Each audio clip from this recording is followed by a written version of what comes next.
Good morning, everyone. This is Michele Hughes from Ageless and Timeless. This is our series with Jay Campbell. I think everybody knows him by now. If you haven't seen him on my podcast, you certainly see him in many other podcasts and on his own, and all over Instagram. I can't turn on Instagram without seeing Jay. But anyway, Jay, welcome back. This is our third in the series, two on mine and one on yours. Now, next is my turn on yours, and can't wait to do that with you again. But I think we decided last time that we were going to go through a number of different subjects, but so much has happened in the 2.5 months since you were on my podcast. So let me just summarize for everybody that's watching today that, if you don't know Jay Campbell and his prolific ability to write the most amazing books, then you are going to have a treat today, because whether you do or you don't know that, Jay is probably one of the most what you call it, researched authors. I mean, he spends, I don't know how he does it, really, Jay. I really don't. How do you even sleep at night? But I I know do. A lot of it is my team. I have two amazing copywriters that I've trained, personally coached and trained, with my information for 7 years now. So they help with it. But I do struggle sometimes with being a good dad and a good husband. Thankfully, I have a really good wife that allows me to do the work that I do. Right. His wife is Monica and his daughter is Alex, right? I've three actually. Alex and Gabby are my biologicals, and then my bonus daughter is Alana, who just won the Division II national championship at Point Loma for soccer, and she was actually a second team All-American. So she's returning next year for her fifth year, and her entire team returns. So they're expected to repeat as Division II national championships for women's soccer in Point Loma in San Diego. So shout out to Alana. Yeah, thanks for telling us that. So she's not your biological daughter, but she's taking after her non-biological father. That's right. We always like to say she's my spiritual daughter, and then my biological daughter Gabriella, which is our youngest, is my Monica's spiritual daughter. So, when you start getting into souls and you start really looking at like how much people are similar, it is very interesting. Well, I wanted everyone to know that first of all, that you have written the Bible on testosterone, and if people haven't read that, at least look at the Monarch notes of it, because it's how many 630 pages or something? Yeah, Jay? 630 pages and like 1,100 scientific references. Yeah, and that was one of your first efforts in this whole wellness world when you left the real estate and corporate. Just like me, we have a very similar background, Yep. and we talked about that before. But at any rate, that was the Bible, has become the Bible, and still today, after 15 years, Jay? Yeah, I mean so the first book the first book is now 10 years, and the second book, which is the Bible, is 8 now. Oh, 8. Okay, so 8 and 10. Okay, so in between then, just for everybody's awareness, if you want to really read all of Jay's works, go ahead and tell us the history of all the chronological history of all the other books and what they are. Yeah, so for sure, the definitive TRT manual was the first book, and it is still doing actually really well on Amazon, which is hilarious in the international communities, because I think it's a little bit more basic than the Bible, which came out 3 years later. But in between those two books, I also wrote the Metabolic Blowtorch Diet, which is, according to Amazon, the third highest sold or rated book on fasting. And then I wrote the Bible in 2017. And then we were the next three books were Guaranteed Shredded, the Optimize Your Health with Therapeutic Peptides, and I'm missing one right now. It's escaping me. And then the most recent book, which came out in September of last year, is 30 Days to Shreds. Right. And that book, along with Optimize Your Health with Therapeutic Peptides, are definitely the two most, I would say, cutting edge, at least in the marketplace right now, and like really teaching people how to use therapeutic peptides, to get into the best shape possible, right? And 30 Days to Shreds was like taking the really super advanced peptides like GLP-1 agonists and constructing a lifestyle dietarily that was built around using those products to, get into the best shape possible. And it's obviously, as you know, it's written for newbies. So, people who are metabolically deranged, all the way to superstar, rock star, male and female fitness competitors that want to go from 12% body fat to 5% body fat. That's just amazing. Okay, so you sent me the links and I started to read last night. I had hoped I would get earlier, but life takes its twists and turns. Sure, it does.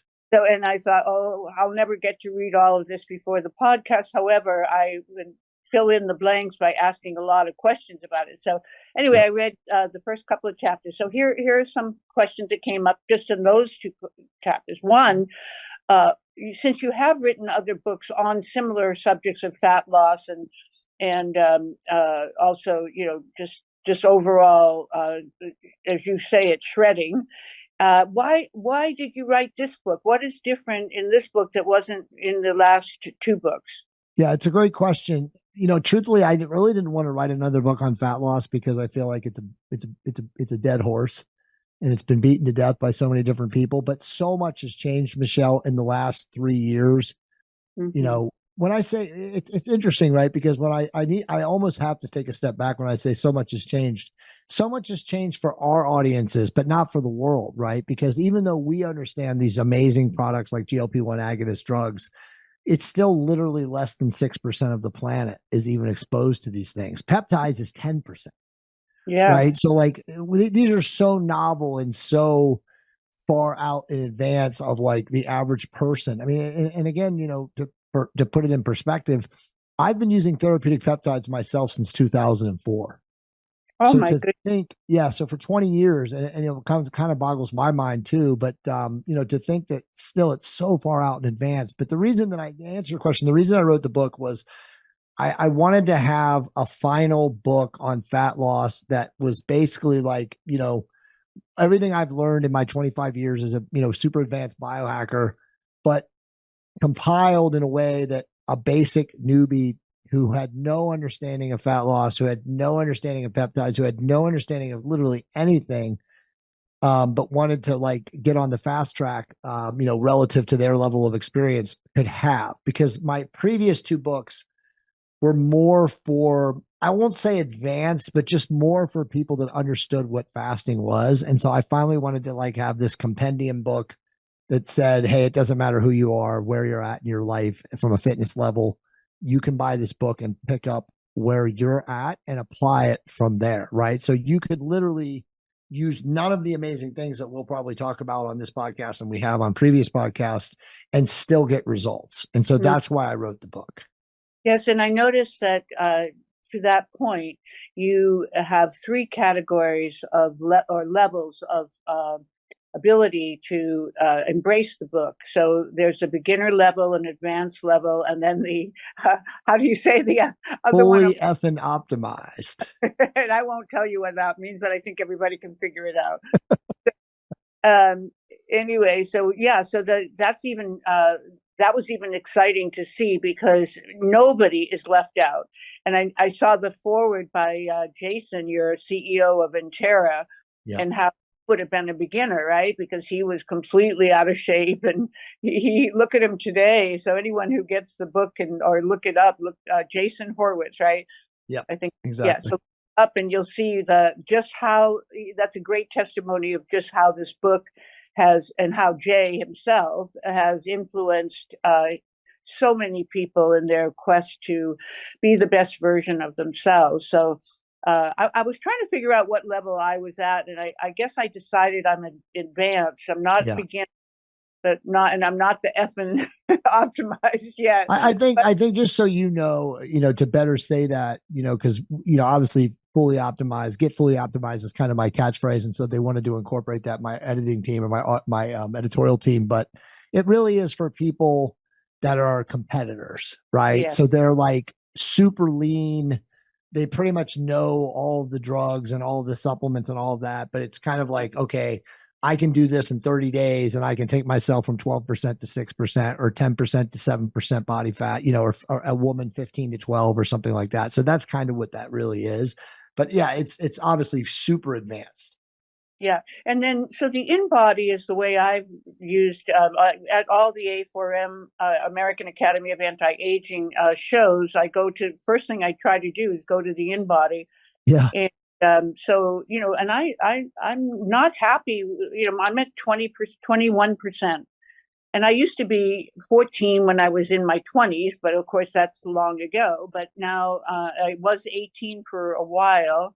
Yeah, there it is. Today's podcast is brought to you by International Anti-Aging Systems and Profound Health. The founder, Phil Mickens, has been a guest on Ageless and Timeless, and those who know him personally, as I am so fortunate to do, can attest to his knowledge, experience, authenticity, and his passion to help make the world a better place, with a commitment to work profoundly to improve our health. I personally have used the peptide bioregulators, some of his hormones, and his skincare products, and I can attest to their efficacy. If you want those unique and value-added evidence-based health products, then IAS and Profound Health are your number one resource. We're going to flash on the screen the different websites that you can use in order to order their products. And no matter which website you go to and which products you order, please use the Ageless code for a 15% discount. Well, so let me tell you about InBody. This will make you feel better. So I'm super lean right now. Like if I took my shirt off, I have full 6-pack abs. And I went and did this on Saturday in Miami at the AMMG medical conference. Yeah. And I am, according to this, without shoes on, or really, just I had a t-shirt and shorts. I was 204 pounds. Now, when I had this done in December, same as you, when I was there, I was 214 pounds. So I was 10 pounds heavier. I was not as lean. Wow. And I tested at 8.9%. Now, when I did this shredded, I tested at 11%. Oh, wow. So Why? I can assure you, and I even had not an argument, but a conversation with the guy. Yeah. And he didn't know who I was, and he didn't know how smart I was. And so by the end, I had him all tongue tied and twisted, but he basically admitted that it's a 5% error margin. Oh. So here's the thing. The truth is, I was probably 6 or 7% body fat on that measurement, and it measured me at 11. And the reason that these are the InBodies are what are called bioimpedical electrodes. And so basically it's measuring the electrical conductivity of your body when it measures your actual body composition. So here's the problem.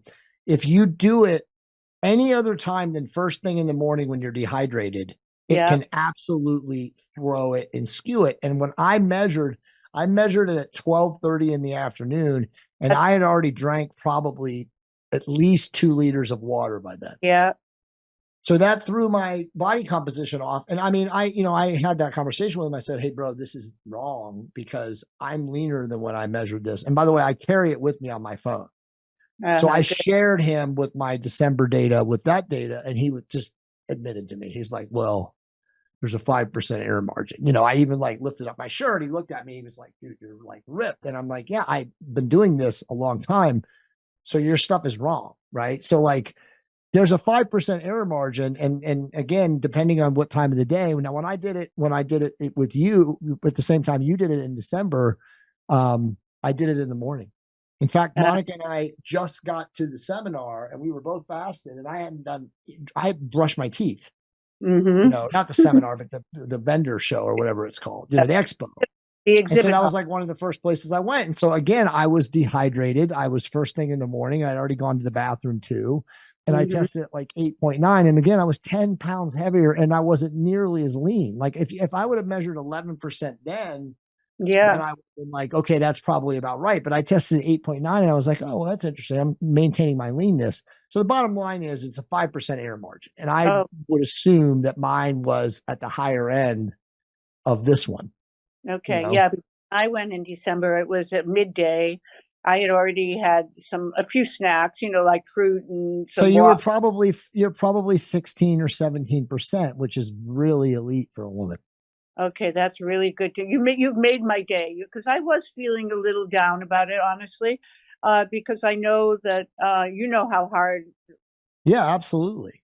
how hard we all work to keep. But I need to look at doing your program because all of us do, and no matter where we are, because it will not only. If you're already ripped like you and Monica in that picture, the before picture, I thought to myself, they don't need to do this program. But then I Well, saw the yeah. after picture and I said, well, this is like going from good to best. Right. You That's already, exactly right. It's going from healthy to not healthy. Because that's the thing is like when you're super ripped, you're not healthy. I mean, I'm sorry. I mean, you look great for a picture in a magazine, but your body is not like, in the best place. And I yeah, only get this lean twice a year. And it's mm, always around either a photography thing or a seminar that I'm going to, not a seminar, but like a retreat where I'm speaking and I'm going to yeah, be hanging out with people and competing and doing stuff. And we're going to have our shirts off and stuff. And so I just want to look and feel like Jay Campbell should look and feel. But yeah, I'll tell you another thing that's important probably about this, and it's good, for your audience to know is this is what somebody that works at Sika. So there's three different companies, right? There's DEXA, InBody, and Sika, and they measure people's body compositions at medical clinic or medical seminars. And the right, truth is, Michele, is that we are becoming such an outlier, meaning lean people, that all of the math that they use, so the standard mean deviation in the formulations that they get from the average person that does InBody, Sika, and DEXA is obese. yeah, So the levels are skewing higher and higher to accumulate the top and the bottom of the mean. So when you're an aberrant person like people like us who are lean, it's going to skew higher. yeah, So that's why I tell people that DEXA, all of these things right now are pretty much useless. The only way you're going to actually get an accurate body composition measurement right now is to do a bod pod, which is when they dunk you in the tank, yeah, or to have somebody who has intelligence, and there aren't a lot of those people left, that yeah, knows how to actually do 11 site skin fold, with a yeah. Scandex caliper, $100 expensive caliper. Yeah, the caliper is how I did it a long time ago, and Yeah, you they can't said even that use the cheap calipers they sell on Amazon right now because they're plastic and they're shit. They're was spring loaded. They don't even work. correct. Yeah, I did it at Canyon Ranch, or what was it, Canyon Ranch, or one of those. They had the calipers, but Yeah, they have the Scandex. It's $100 device. It's literally steel. It's made of surgical precise steel, and it measures it to within like a precise millimeter. yeah. So, but Yeah. that would be ones that people should request if they have accessibility to that. That would They be the have next year at A4M, if you stay at the Venetian, they have on site at the gym, they do a bod pod right there on the site. Like I wanted to do it because I wanted to compare InBody, but they had like a 5-day waiting list. I was like, oh, I'm not going to be here. oh wow, wow, that's So amazing. that's That's something to think about next year when you go back, or this year yeah, when you go back in December, is call the Venetians physical, whatever their gym is. I think it's Canyon Ranch. yeah. And It, yeah, and make an appointment with the exercise physiologist there. They charge $40. It's worth it, and get a bod pod done. okay, I'm going to put that down. And anybody who's listening who's in the medical field and is going to be at A4M, that's a really good tip because most people do stay at the Venetian because that's where the convention is held. So it's good to know all that, Jay. Thank you, thank you. You're Well, welcome. one thing that I wanted to address because you did mention the semi-glutides and the GLP-1. They, for those who don't know what those terms mean, these are the Ozempic, the Monjovi, the Wegovy. These have revolutionized in the last couple of years the whole weight loss industry, and to some people's despair, because let's face it, the food industry doesn't get as many people buying as much. That's right. The That's weight right. loss, Weight Watchers lost Oprah, and also now they're embracing this because they recognize that they were losing customers because of the fact that they weren't endorsing.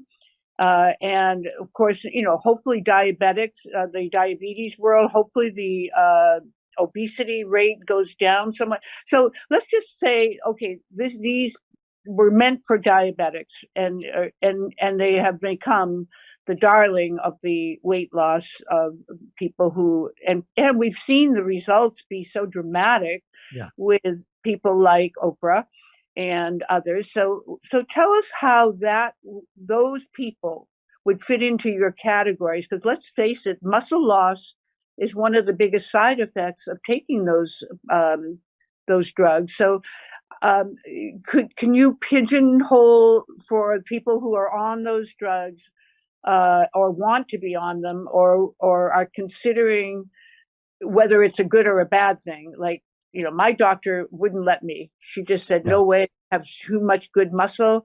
And why would you want to play with that? And you don't Okay, need so I'm going to have to correct you. So yeah. the muscle loss is not an actual effect. It's an effect, yes, and it's noticeable, but it's only in people who don't know what they're doing. And if you take 80% of the physicians prescribing GLP-1 agonists, that's that. They don't know what they're doing.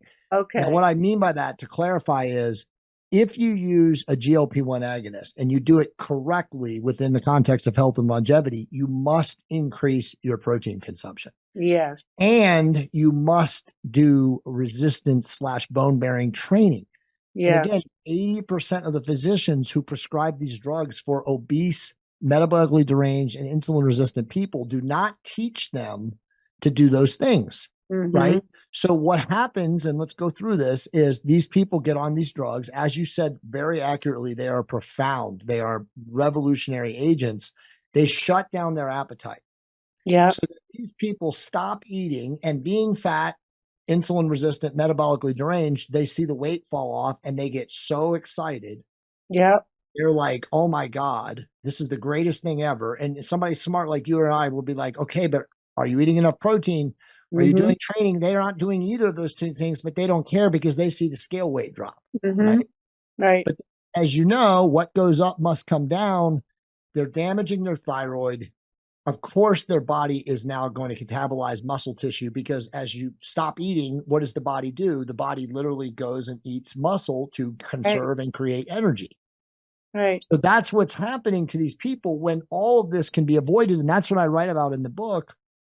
We teach people how to use these agents within the context of getting super lean and not losing an ounce of muscle.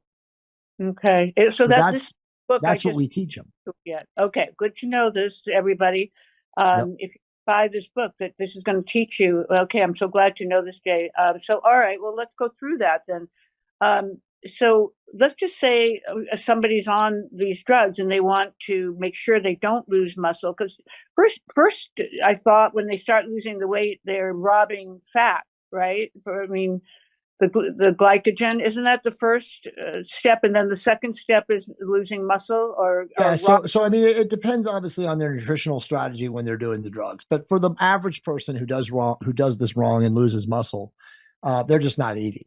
They don't have a nutritional strategy. These are people who are obese and metabolically deranged, who cannot control their appetite. They have who knows what kind of stuff going on in their microbiome. They're dysbiotic. So they've got, pathogens and candida and yeast and God knows what growing down there. So these are people that are literally just nonstop eating. Right. So they start taking these drugs. It shuts down their appetite. They're not eating at all. So in a situation like that, the body is going to first obviously tear through all the muscle glycogen, which they don't have much anyway, because most of them are untrained and don't exercise. And then the body is going to actually go for muscle at the same time that it's going to go for fat. And usually it's going to go through carbs or protein first, because the fat is obviously at 9 milligram per molecule. So again, from a units of exchange or energy, fat is the last one to go. It's going to go to burn carbohydrates and protein first. And so that's what ends up happening is they start having their muscle catabolized. So the active lean muscle tissue that these people have, which by the way, isn't much anyway, because they're inactive, is just instantly attacked. And then, the last thing to go is fat. Now, the other issue is a lot of these people stop eating completely. They'll literally just not eat. They'll forget to eat because obviously the drug is so powerful.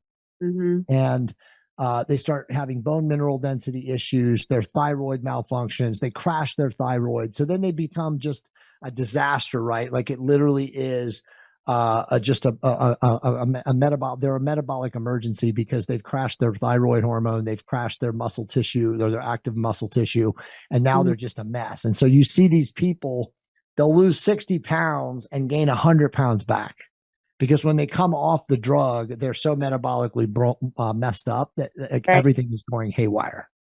So it does not help them to create homeostasis in the body because they are basically robbing Peter to pay Paul. Exactly. Okay. 100%. But Okay. whereas if they were on, and this is, talking about the book, if they were working with a physician that had their hormones optimized, and that's a big criterion that we have to bring in. Okay.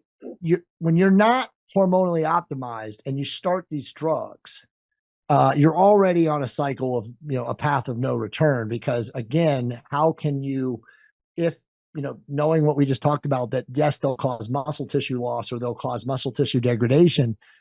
That's not going to happen if you're taking therapeutic testosterone or estradiol or progesterone, right? Because that's going to already put your body in a balanced / optimal environment to maintain muscle, to maintain metabolic active tissue. So that's not going to happen if somebody is hormonally optimized. And then to combine that, throw in a GH agonist peptide or even human growth hormone itself. And those things are going to work to offset, any potential active, protein tissue or metabolic skeletal mass that would be burned up from the GLP-1.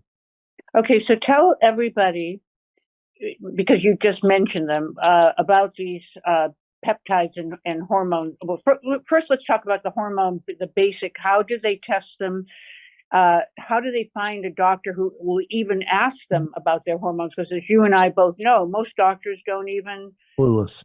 They just don't even think their hormones are your superhighway of your body, but yet doctors don't test for your hormones. Now, you and I, both know that these are probably the first test that you should ever take is how balanced are your hormones. So everybody who's listening, please make a note of this. When you go to your doctor, whether it's an allopathic or a functional integrative preventative medicine doctor, be sure to tell them you want your hormones tested. And that's usually the first step, is a blood test. I mean, there are other means, but Jay will, can address that. But but the blood test will tell you, the first step. Okay, so those hormones are. Go ahead and list them, Jay. So for men, it's testosterone and sensitive estradiol, or LCMS sensitive estradiol. And honestly, you really don't have to understand as much your estradiol as you do your free testosterone and your total testosterone. But with women, it's free testosterone, total testosterone, estradiol, and of course, progesterone. So those are the primary hormones that we really want to measure. There's other things, there's obviously precursor pathways like pregnenolone and SDHEA and, different things. But for the most part, for people that are watching this podcast or watching this video at whatever time they do, you got to get a baseline understanding of what your hormones are doing. And, you don't have to necessarily go to your doctor or trust your doctor, rely on your doctor. If you want to just get a baseline, you can go to like a private MD labs, a discounted labs, a direct labs, any of those companies. And you can literally choose male or female adult hormone profile or panel. So life extension also has life extension. There's so many different companies right now that will do this for you, and they're very, relatively low cost. I literally just had my lab panels done this morning, right? And I did like a not a complete diagnostic, because I did a complete diagnostic in early January of this year, but I went and looked at a couple of biomarkers that I'm looking at just because of the things I'm doing right now, and it cost me $69. And I went to Quest, and I printed it out. I didn't even print it out anymore. Now it just comes on your phone. And I did the whole thing in 15 minutes. So all of that is obviously available to you, but that is the first step before using a GLP-1, before using a therapeutic peptide, before using really anything. You have to understand whether or not you're functioning with a hormone deficiency. And Michele, I just did a podcast before you. I would say, and again, this is my personal opinion, but the environment is so contaminated at this point. Yeah. If you live in a first world population center, a city, the likelihood, if you are over the age of 30, that you have hormonal deficiencies is about 80%. That's how bad it is. Right. But again, most people do not know this. Most people are not getting checked. They can't ask their general practitioner or their allopathic, I like how you call it, allopathic doctor, because they're not schooled in understanding hormone deficiencies. They're schooled in giving you drugs to treat symptoms. They're not looking for the underlying fundamental root cause of what it is that ails you. And 9 times out of 10 or 8 times out of 10, it's a hormone deficiency. So, but you didn't mention thyroid or DHEA. Are those not important to add to the? Thyroid is critically important. Thyroid is, so again, if we're going to look at like the whole overall picture, we have a triumvirate, right? We have the endocrine system, which is again testosterone, estrogen, progesterone, or estradiol. We also have insulin, right? We have the pancreas, right? So how insulin resistant is somebody? How much visceral body fat? How much inflammation do they have? And then we of course have the thyroid, which is the master temperature gland or regulator, right? So we have to understand like all three of those things, like how deficient or suboptimal am I in all three of those things to truly optimize your health. Yeah, and even your cortisol or your DHEA, which obviously that is connected to the cortisol levels too. So that it's a sex hormone, right? The Yeah, those are DHEA, all part of the endocrine system, but all of right? that stuff is going to come if you're working obviously with a physician, or if you're not working with a physician and you choose a male or female hormone panel, all of that stuff will come with it. Come with it. So when you went today, this morning, who did you use? Private MD Labs. So I have a big corporate, global sponsorship with Private MD Labs, and Oh, I, get like a 20% discount off, and anyone can go there. And they've actually even created tests for me specifically. There's like oh, a basic test, an advanced test, and an elite test, right. depending on what you want. And, where you are as a biohacker, I always tell people, if you're advanced, you have to choose either advanced or elite. And I actually reworked my elite test in November of last year to include a lot of particle and APO, and like really looking at a deep dive of lipids to understand Right. like what your heart Right. attack or your vascular system risks are as you get older. So it just depends. I think they're constantly changing the prices, but I mean it's anywhere from like a $300 test to a $1,500 test. Yeah. The at the A4M, there are so many ways to measure your heart. Let's just jump to the heart for a moment because you brought it up. That are not your typical lipid approach, which is, we both know that cholesterol is always the darling of the allopathic or the pharmaceutical industry because they want to sell you on taking statins. Statins. Yeah. So if you just for a moment don't think about taking a statin, just think about what is your ratio and what is your size of your particles and what is your arterial stiffness. So those three things are far more accurate to measure your heart's condition than whether your cholesterol is 200 or 213.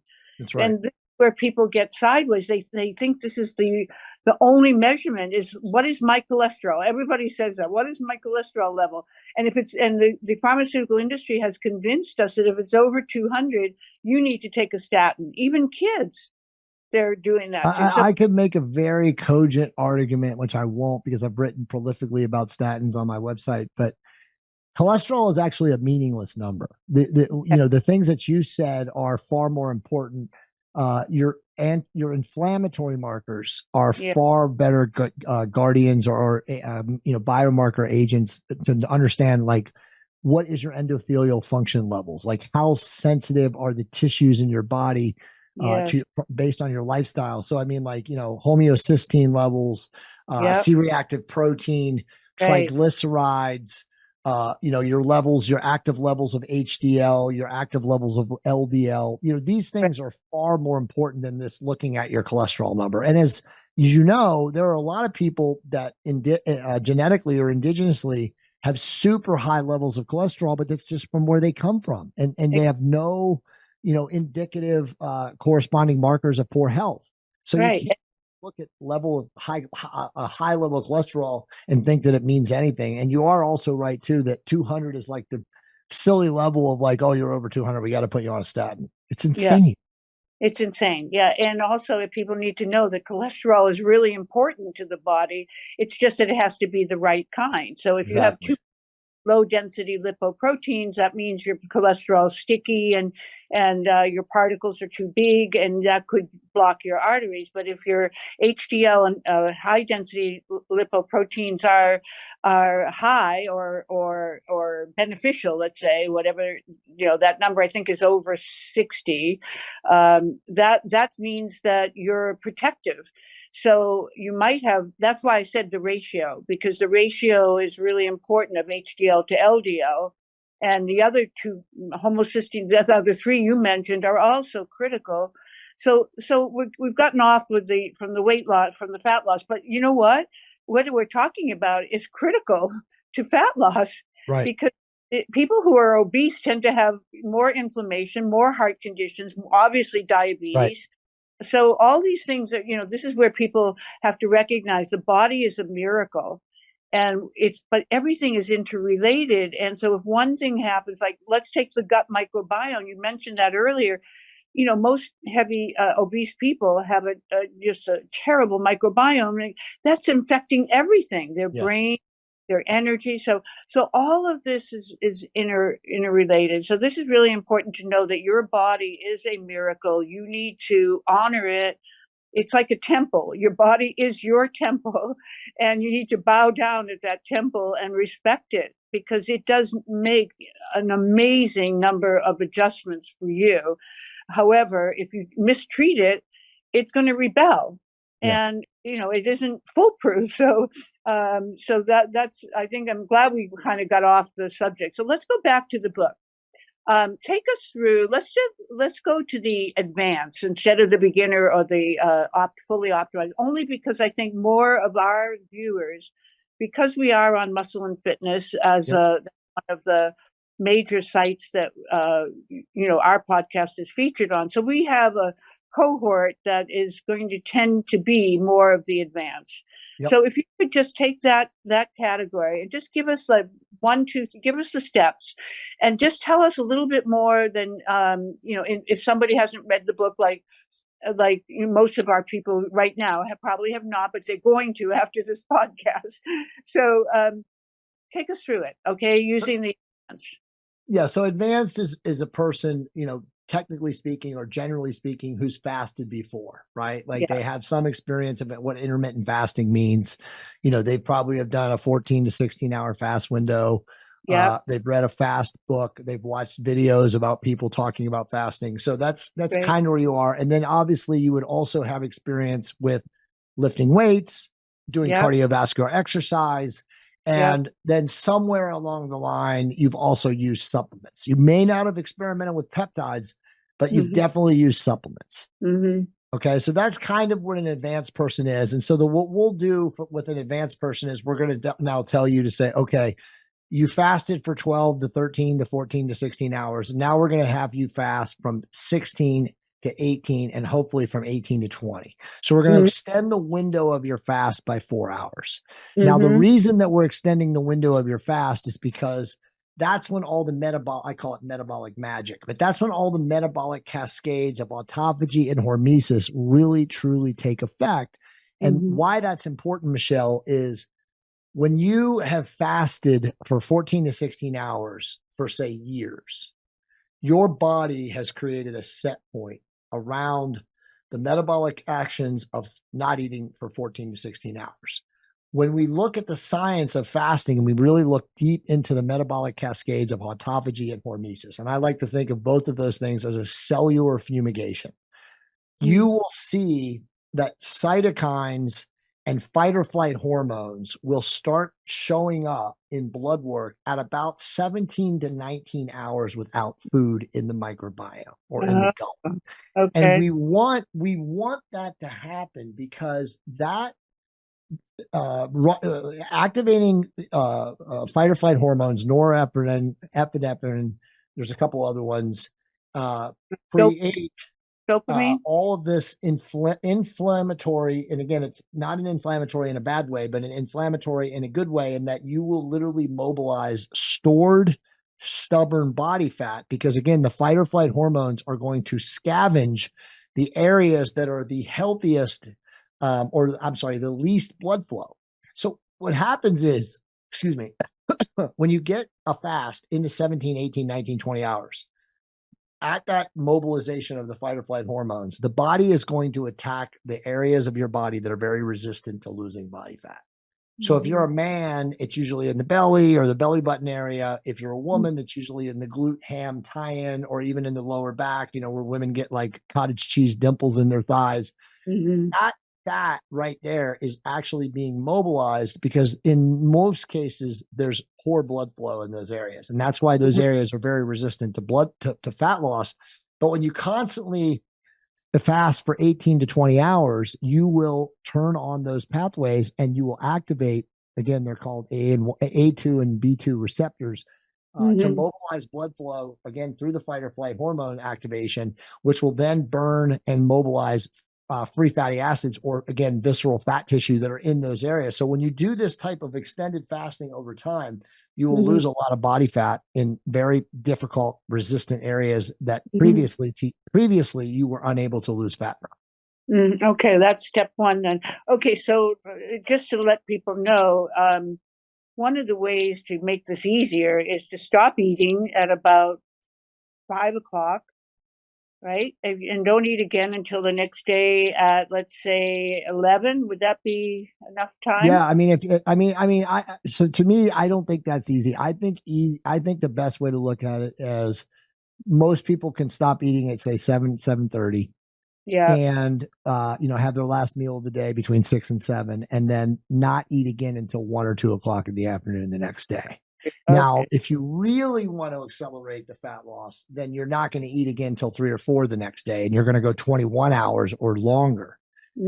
As you know from reading the book, or as you'll get to as you start reading through the book, when it gets really deep into the esoteric awareness of fat loss, we start looking at the metabolic cascades that are created from 24 to 26 to even 30 hours of fasting.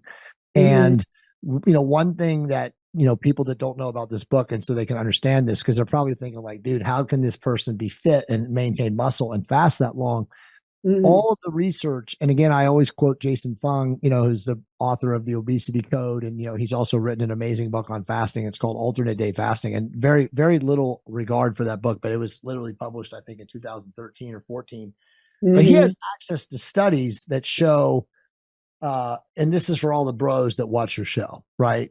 Because they all think that if you fast for a certain amount of time, you're going to catabolize muscle tissue and blah, blah, blah. But it's completely not true. The studies that he has were in Olympic caliber track and field athletes. So, and I know you know this, but for track athletes, there's some of the most heavily muscled type 2 fiber, quick twitch people on the planet. Like they're freaks, like genetically, they look really beastly. And they've done studies in those people where they went 71 hours without any kind of protein degradation. So it's a myth to think that if you do not eat for 24 to 36 hours, that you're going to break down muscle tissue. And this is, by the way, for the biggest people. I don't care if you're a 300-pound, striated bodybuilder, or you're just a 150-pound, woman trying to lose 20 pounds. You're not going to lose muscle. The body is so super efficient and so always achieving and seeking homeostasis.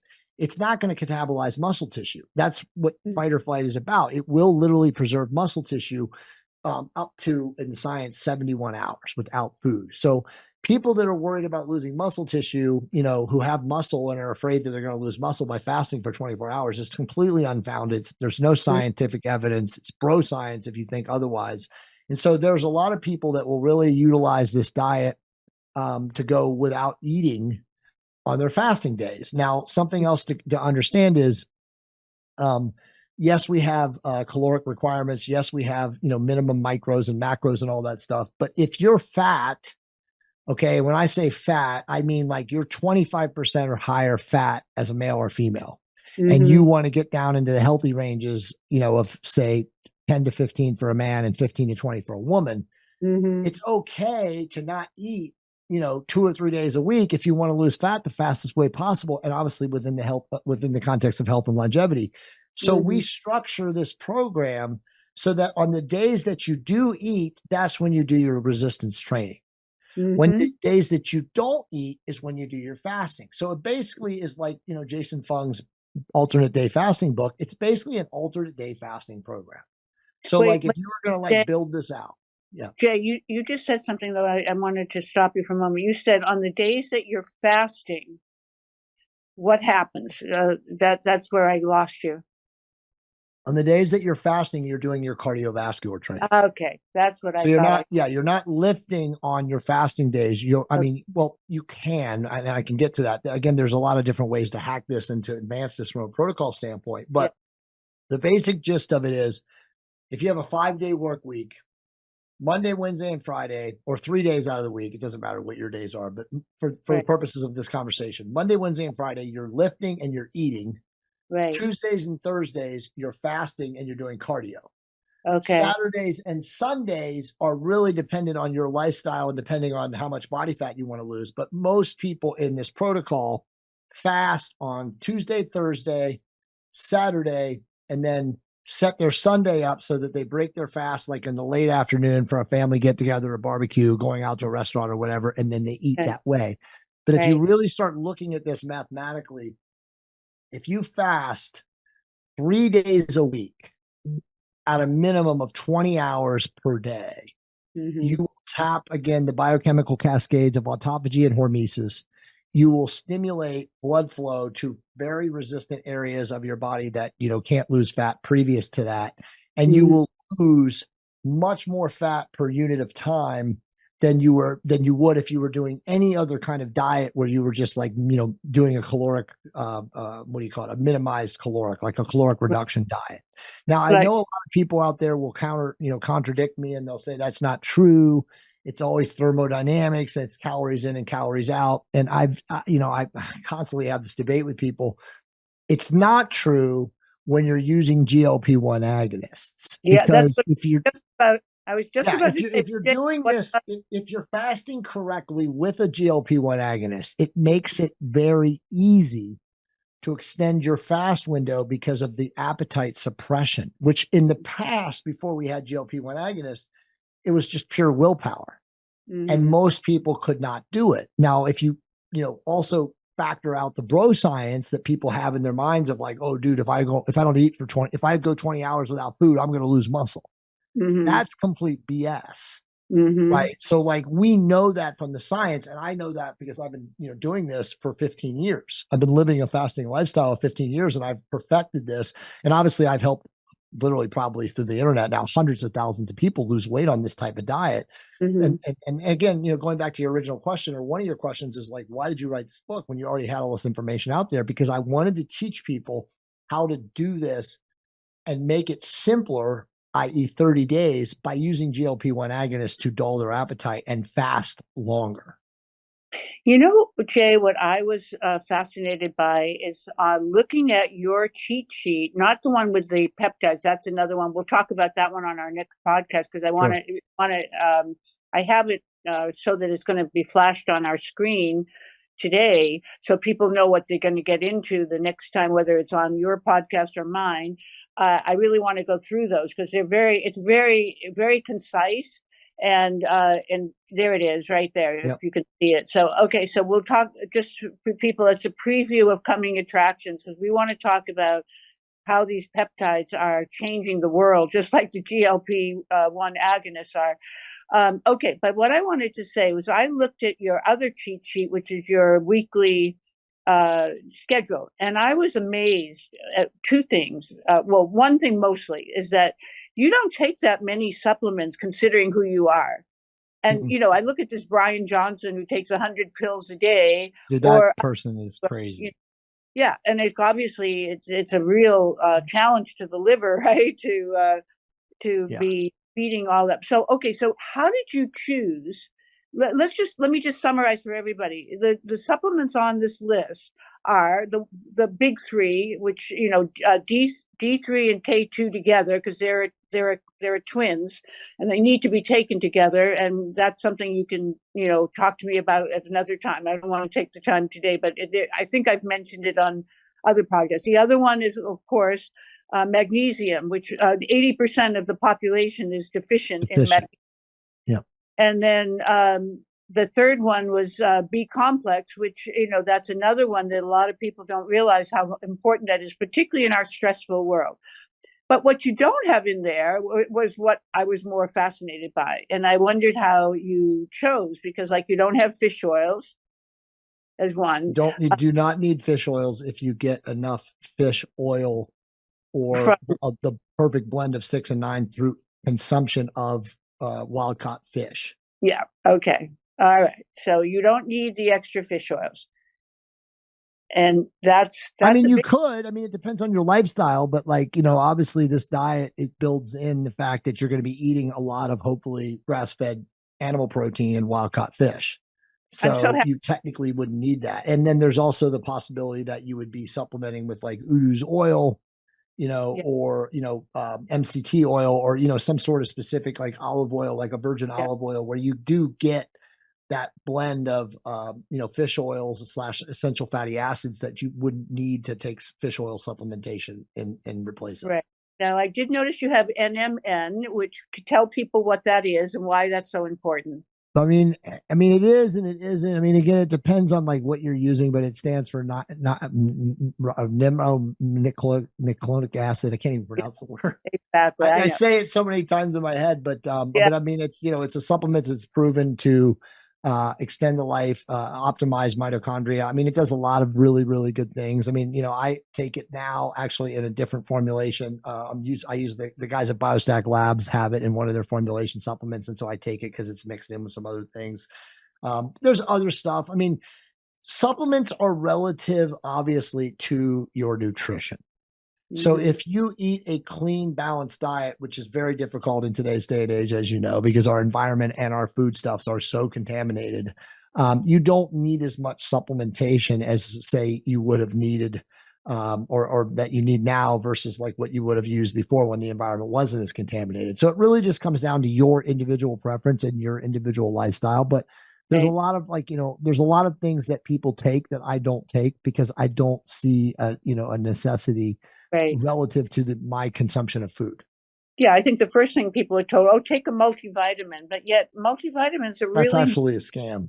yeah, If you drink a quality protein replacement, drink, whether it's, Optimum Nutrition or, whatever. I mean, all of those, there's a massive spectrum of amino acids, vitamins, minerals, cofactors that are in that. So you don't need that. The average person also takes tablet forms of supplements, which are instantly pissed out.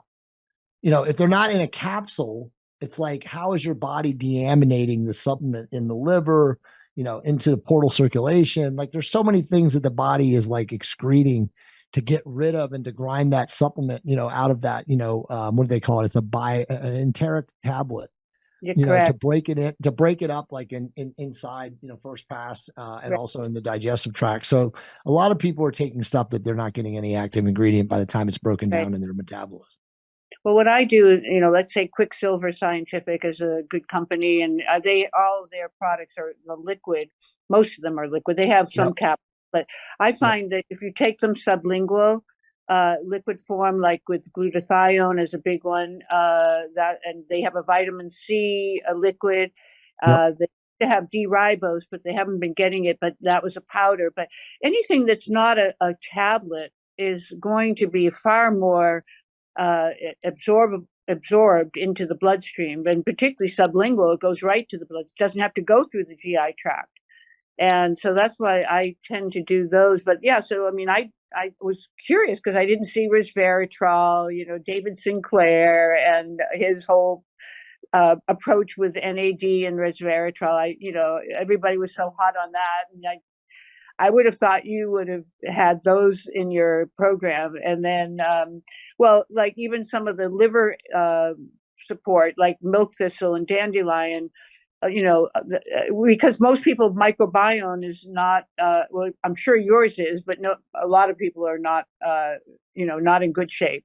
So anyway, If you're using metformin, you don't yeah, need to use any of those products. Metformin upregulates akkermansia better than anything other mhm, on the planet. There's nothing that we could take. All those things. Now, granted, if you're an alcoholic, it's probably good to take a liver detox supplement, right? mhm, Like if you're doing bad things to your body in exchange, then yeah, you take those. But obviously, I'm not assuming that people are alcoholics, so I don't tell people to take yeah, liver detox supplements. And again, detoxing is like kind of an overrated. I mean, I think it's kind of a scam. I mean, yeah, your body is detoxing if you live clean.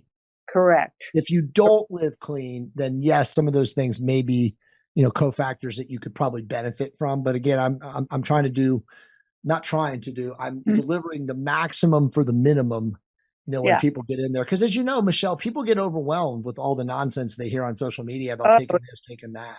it's You know, completely debilitating, really, because it's so confusing to that's a know good word, what to do. debilitating. It is. But probiotics, and I'm glad you mentioned Akkermansia because that's the new darling in the microbiome You don't world. need any of that if you use metformin. And if you understand metformin, and again, I've written the world's #1 article ever in the history of the world on metformin. It's cited on PubMed and Harvard EDU. There Yeah. is nothing that metformin will not do for you. Do not believe the disinformation about mitochondrial dysregulation or mTOR signaling or all this other nonsense. It's all been debunked. There's, Yeah. the only thing that metformin, when you use metformin, you also must do in continuity is you must take a B vitamin. You must take a strong B vitamin because it does increase methylation. And Mm-hmm.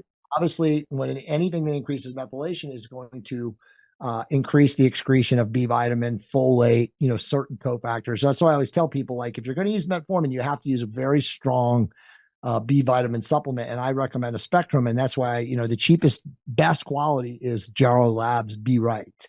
But there are Okay. other ones out there that are even better. The guy that I met at A4M in December this year gave me one, and now he sends me a Monaco bottle every month, and it's amazing. It's probably stronger. It costs $80. What one is that? I forget the name of it. It's Uh, back in my medicine cabinet. I'll send it to you. uh, Text me, and I'll I'd, send it to you. I'd like to see it on which one because I take but I take B complex and injectable. So I get it right into the bloodstream.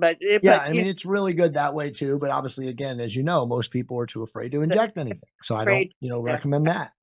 Yeah, I take B complex and B12 separately as injections because the B12 is methylcobalamin is very, very difficult to absorb into Yep. the bloodstream if you're taking it as a pill. Well, Yep. Jay, we've run out of time as always. It seems like before we start, we've ended, but uh, I did flash your book up on the screen and it is Thank you. on Amazon, as people should absolutely, if you have nothing else to buy on Amazon these days, go for this book. And I was so engaged with it last night that it actually went beyond my bedtime. It That's is a very deep book. I mean, yeah, to be very honest with people, a lot of people struggle to read today because they're so, discombobulated from all the different attention all the distraction that's out there. But it is, a 440-page book. And I think I told you this the last time. It was originally 630 pages, and I just went crazy on my editorial team, and I said we need to take 200 pages out because it's already going to be too long at 400. I mean, the average person today can't even read a 100-page book. Well, I know So, 8 years you wrote the Bible with 630 with the testosterone. Now, people's ADHD has gotten right. so much worse. So you were very smart to do that. But anyway, so people can buy it on Amazon. That's probably the easiest if you want to buy it.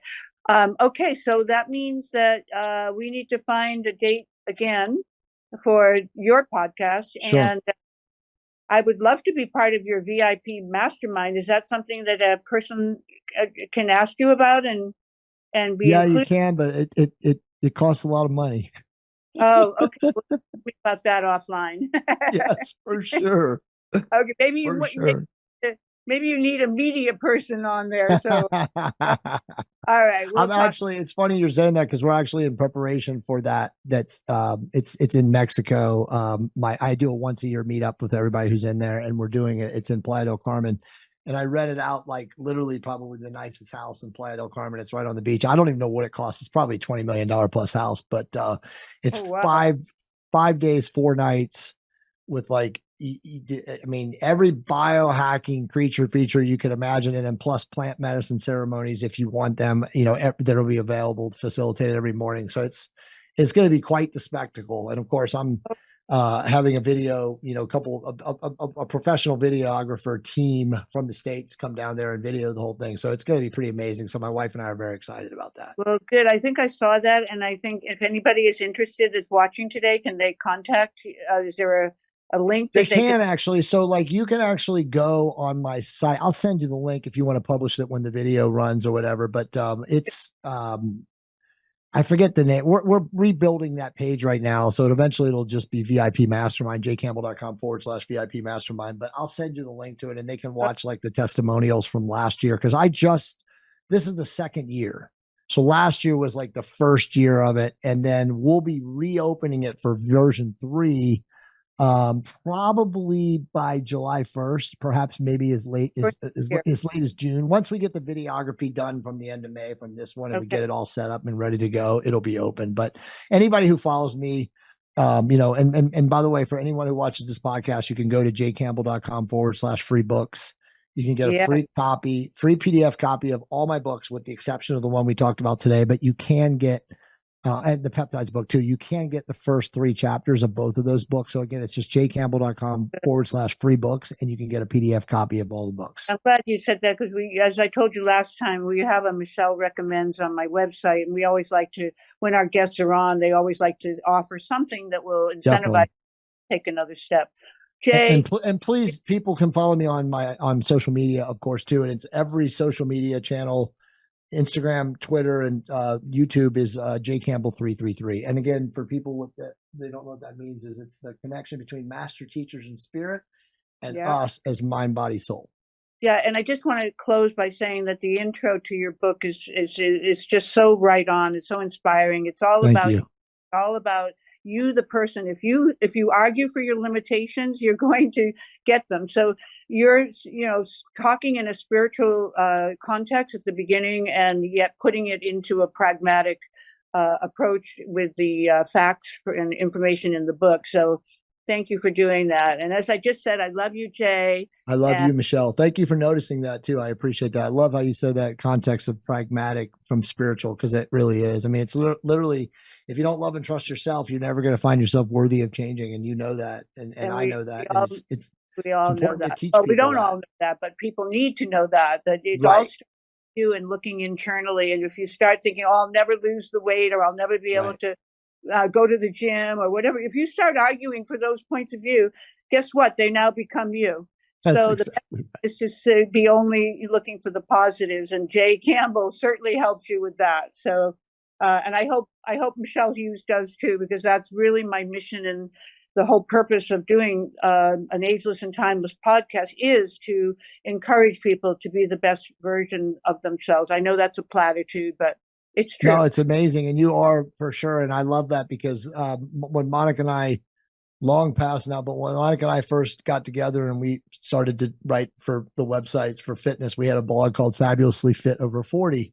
And that was our tagline: be the best you ever. Yeah. Perfect. All right. Well, you have a wonderful rest of your week, and I'm going to be in touch with you. I want to get on your program, so I'm going to read the book first, and then I'll be figuring out how to work with you if you don't mind helping me. Yeah, no, of course. And then I'll connect you, or once we talk, I'll connect you with Ish to get you on the podcast for the next version. Perfect. Okay. Okay. Have a great day, Michele. I'll talk to you soon. All right. Bye-bye, Jay. Bye-bye. Bye.